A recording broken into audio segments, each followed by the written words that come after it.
What's up, guys? So I want to talk about Moonstone today. I found, I think, a bunch of it. This is definitely not all of it from the Cherokee Ruby and Sapphire mine in North Carolina.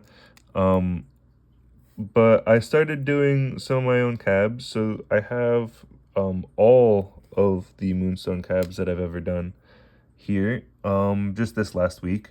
These were the ones that I was kind of really happy how they came out, and you can see this one particularly, I feel like, has really strong edulescence, and you get the cat's eye very cleanly on it.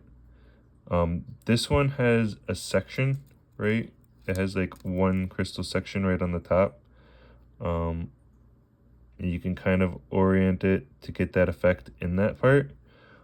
This one doesn't cat's eye, but it does still have, I kind of pick this one up with fingers, a really interesting effect where if I put the back of it, oh, come on, there you go. It gets like, instead of a cat's eye, you get a dot, but it's actually like a line that goes through it. You're just only seeing one part of the line, and that's kind of something that I wanted to ask in this video. Is like, clearly there's some sort of orientation going on here, and I'm not understanding the trick to it. I haven't really done much research, but I just kind of wanted to give it a go, you know, and see what happens. And some of the effect seems fairly different, even though it's hard to tell why. Maybe it's just the internal structure of the material that, like, I can't see with my naked eye, right? Or maybe there's something that I'm not orienting the material properly.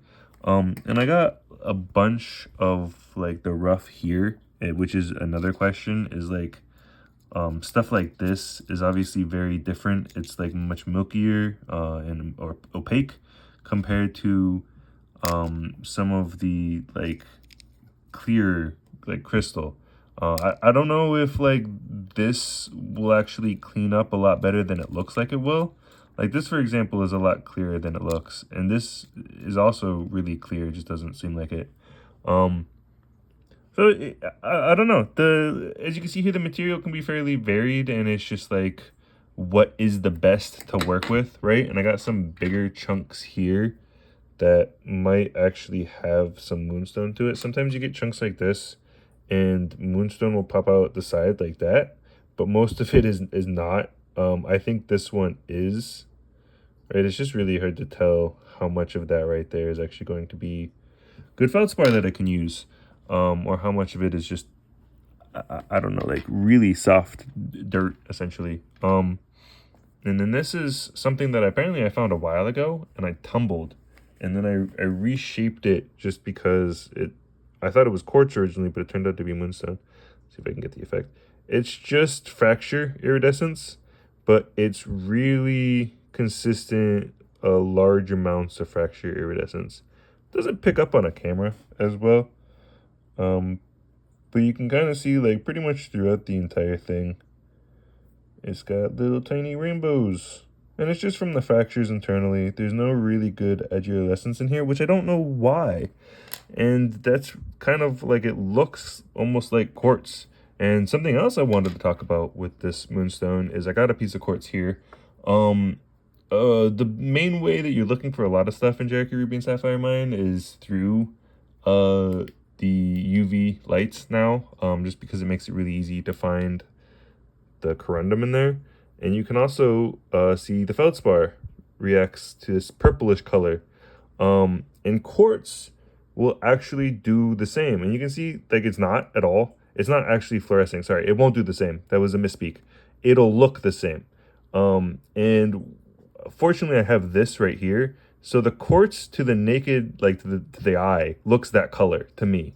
It's reflecting the actual visible light of the UV light. You can't see it on camera, and this is something I wanted to share, but it looks the same as the white there. It doesn't look necessarily that purple, but I'll kind of show you here. Some of the feldspar glows all kinds of colors itself. So some of it is more of like a lighter purple, bluish color than like a rich, well, this is actually more bluer than this one. I'm not I'm not gonna look for the perfect example here, But you get where I mean, where quartz can look to the naked eye, but it doesn't look like it to phones. So if you pop out your phone camera and you do this, it'll make it really clear what's actually fluorescing and what's just reflecting the light, which I thought was really cool because I wanted to share some of my issues identifying it, and then I found that effect, and it was like, oh my god, that makes it so much easier for me. I don't know if anybody else is aware of that. I don't know if I'm making it up, but I thought it was really cool. But yeah, a good way to identify this material is that it fluoresces a bluish purple color. And that's kind of how you can find these really ugly looking bits and not some of the obvious more crystally bits. But last but not least, I found this one. I don't think this is iron staining. I think that is like peachy edulescence. Look at that color, right? I don't know. It's definitely a moonstone.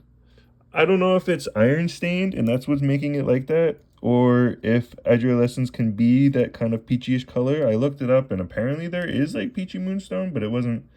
Google's never very clear or good. So just asking it here in case anybody has any input on any of this stuff. Really happy with a lot of the stuff I found. I have like 10 times this amount, maybe even more. And it would be really cool to get some more cat's eye. They're really small pieces. Like having something this size would be really nice. But I work with what I can get. And small pieces like this is good practice for all the tiny sapphires that I get as well. Because it'd be cool to do something with those. And now that I'm getting practice on these, I'm fairly confident to work on some of them. But yeah.